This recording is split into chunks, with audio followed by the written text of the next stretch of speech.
upah minimum provinsi atau UMP dan UMK 2023 akan mengalami kenaikan atau lebih besar dari tahun 2022.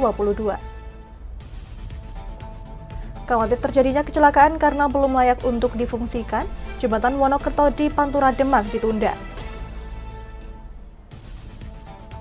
Bendera merah putih yang terbentang di jembatan Suramadu sabit rekor muri dan dicatat sebagai bentangan bendera terpanjang di dunia. Selamat sore pemirsa, selama 30 menit ke depan kami akan menemani Anda bersama saya Amanda Soraya. Inilah kabar Indonesia.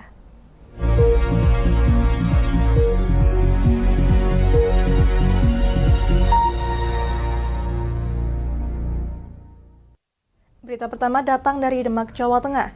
Harapan warga Kabupaten Demak untuk dapat terhindar dari kemacetan akibat dampak dari pembangunan penggantian jembatan Wonokerto tertunda.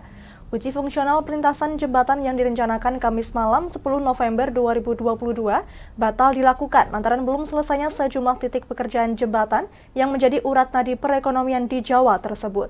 Pihak PUPR maupun aparat kepolisian khawatir jika jembatan dipaksakan untuk difungsikan akan menyebabkan terjadinya kecelakaan.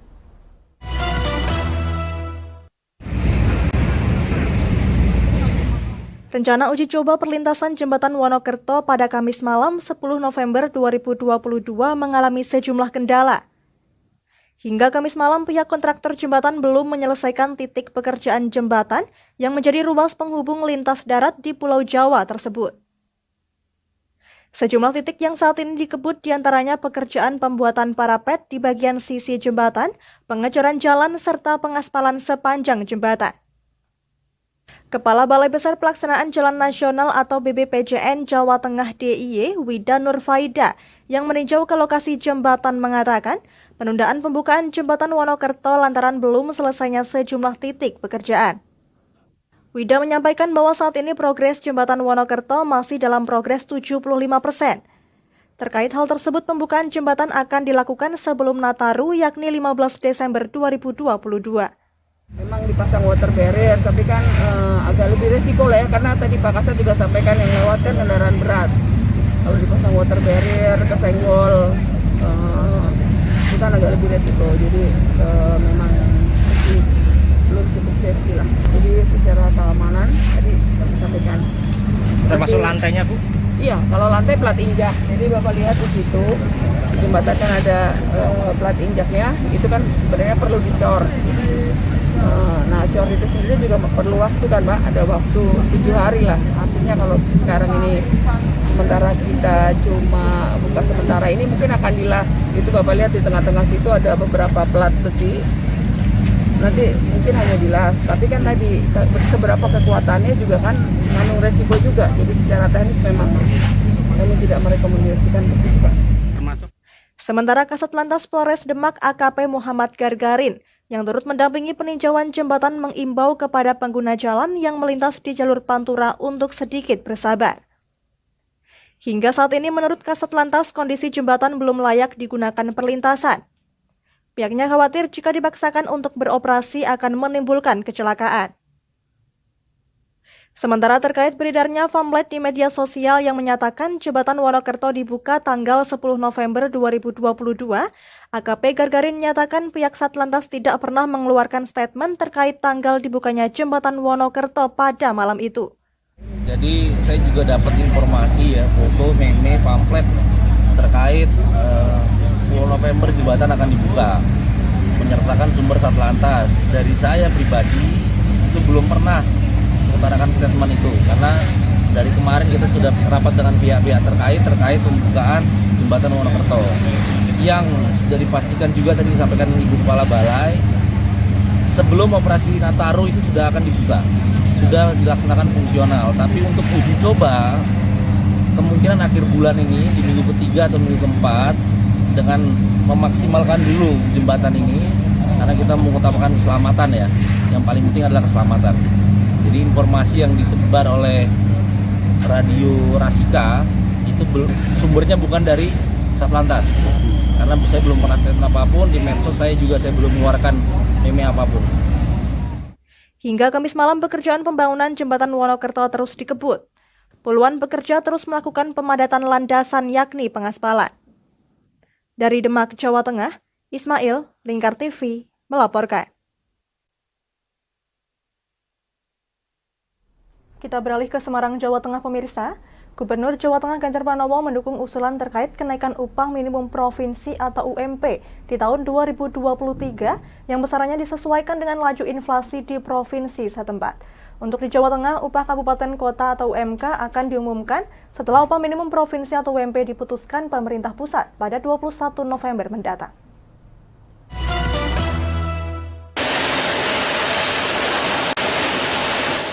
Kabar baik untuk seluruh buruh di Indonesia.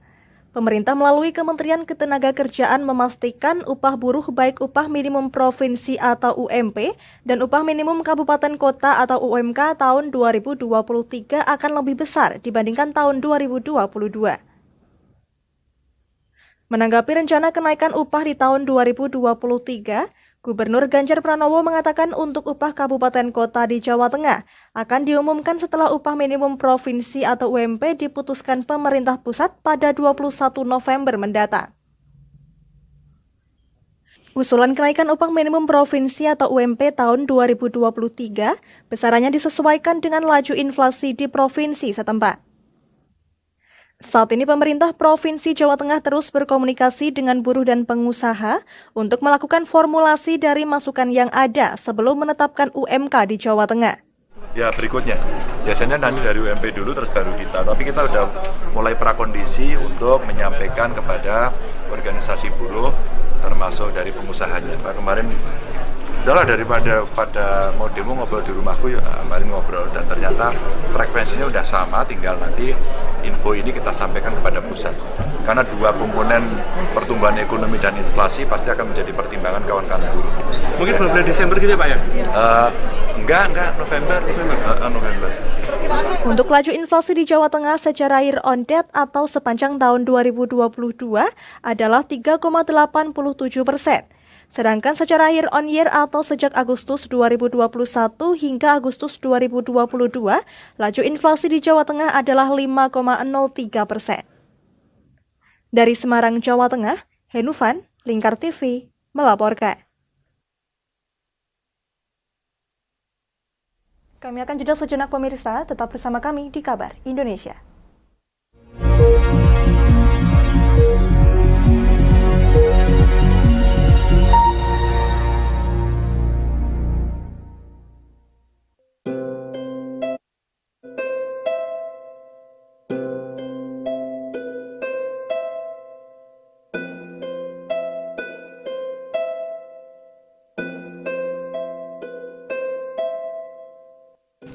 Wah iki yo siaran TV wah apik temenan.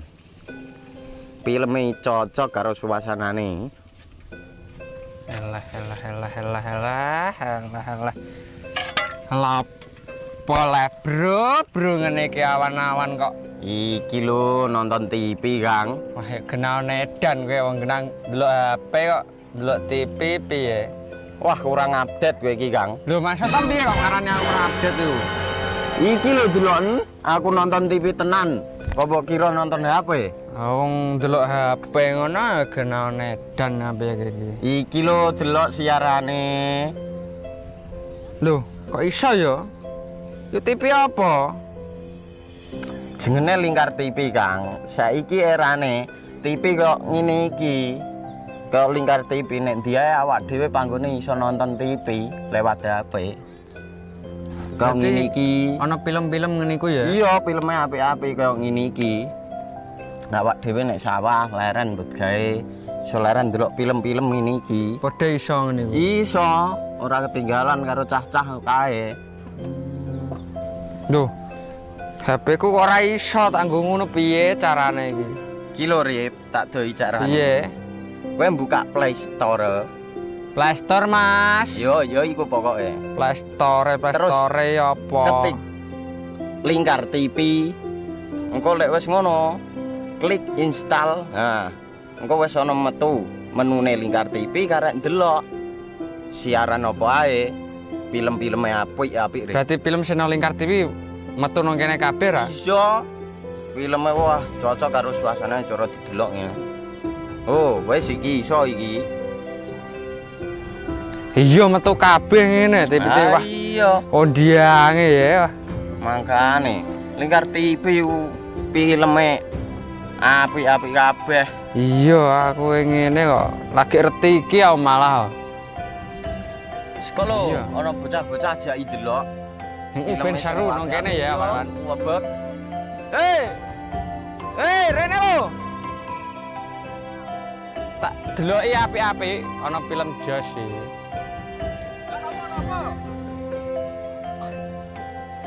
Rene go Rene.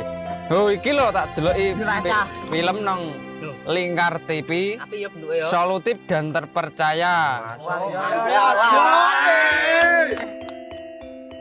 Tonton siaran Lingkar TV melalui aplikasi Lingkar.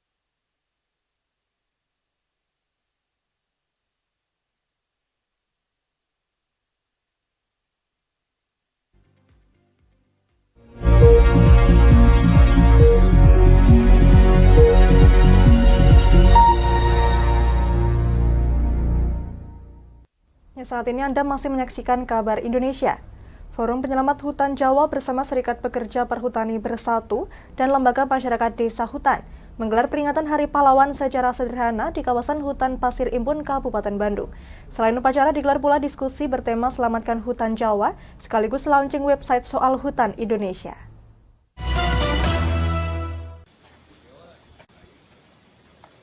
Upacara memperingati Hari Pahlawan yang jatuh setiap tanggal 10 November ini digelar secara sederhana namun penuh hikmat. Puluhan orang dari berbagai forum komunikasi hadir untuk mengenang jasa para pahlawan. Forum Penyelamat Hutan Jawa atau FPHJ bersama Serikat Pekerja Perhutani Bersatu dan Lembaga Masyarakat Desa Hutan meluncurkan website terkait hutan di Indonesia. Hal ini sebagai bentuk perjuangan bersama untuk mencegah kerusakan hutan Jawa yang semakin mengkhawatirkan. Terlebih dengan diterbitkannya SK Menteri Kehutanan nomor 287 tentang kawasan hutan dengan pengelolaan khusus alias KHDPK. Menurut Ketua Umum FPHJ Eka Santosa, saat ini hutan Jawa telah menjadi objek eksploitasi oleh Menteri Lingkungan Hidup dan Kehutanan Siti Nurbaya. Sebab terbitnya SK Menteri Kehutanan nomor 287 tentang kawasan hutan dengan pengelolaan khusus sangat jauh dari konsep kehutanan dan lebih cenderung memberikan ruang kepada kelompok-kelompok reforma agraria. Eka melihat Hari Pahlawan tahun ini harus lebih dimaknai dengan perjuangan terhadap banyaknya kerusakan lingkungan di hulu. Salah satu perjuangan itu yakni mengajak kaum milenial untuk memahami kondisi lingkungan saat ini. Terhadap kondisi lingkungan ya, kalau kita mengalami kedaruratan begitu dan bisa dibuktikan dari fenomena yang ada ya, banjir di mana-mana, bahkan air sudah masuk gedung sate itu sudah ekstrim menurut saya, dan dari zaman kolonial juga tidak pernah terjadi.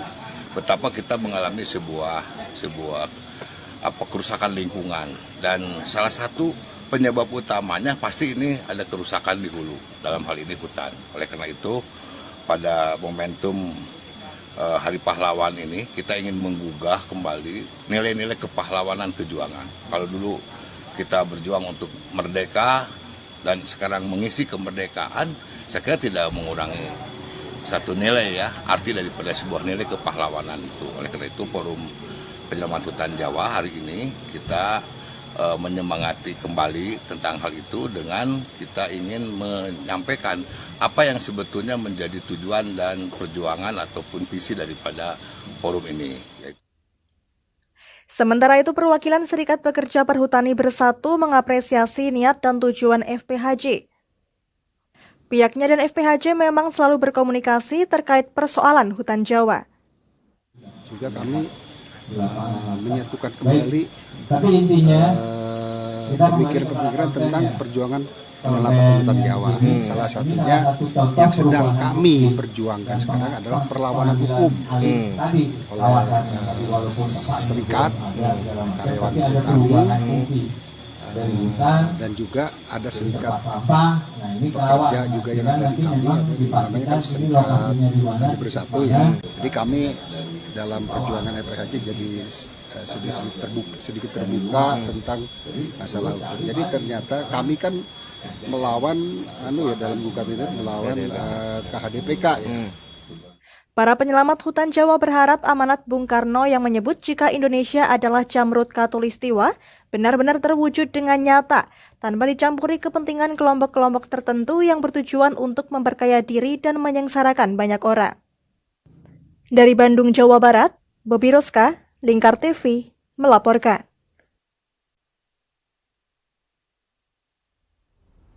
Momen Hari Pahlawan 10 November 2022, bendera merah putih sepanjang 3.219 meter terbentang di Jembatan Surabaya, Madura. Momentum Hari Pahlawan ini untuk membangun semangat nasionalisme dan tercatat di rekor muri.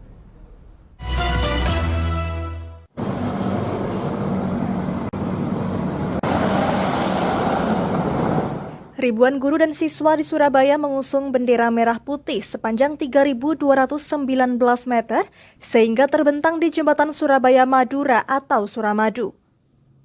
Kain merah putih ini dijahit oleh siswa-siswi Sekolah Menengah Atas Ma'arif Mojokerto, Jawa Timur dalam rangka memperingati Hari Pahlawan.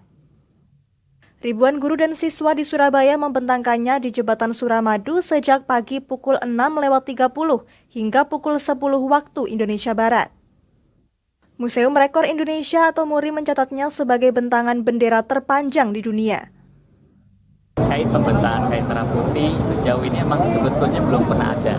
Dalam artian di atas jembatan ya Pak Sekda ya, di mana sebelum sudah pernah ada, tapi di Indonesia juga, di luar Indonesia belum ada. Jadi MURI mencatatkan ini sebagai rekor dunia karena yang pasti bendera merah putih itu kan bendera Indonesia ya. Jadi pasti Indonesia akan punya pecah rekornya. Pembentangan bendera merah putih di Suramadu yang merupakan jembatan terpanjang di Indonesia oleh Gubernur Jawa Timur Khofifah Indar Parawansa diibaratkan sebagai jembatan emas, seperti yang pernah disampaikan Bapak Bangsa Bung Karno bahwa kemerdekaan adalah jembatan emas.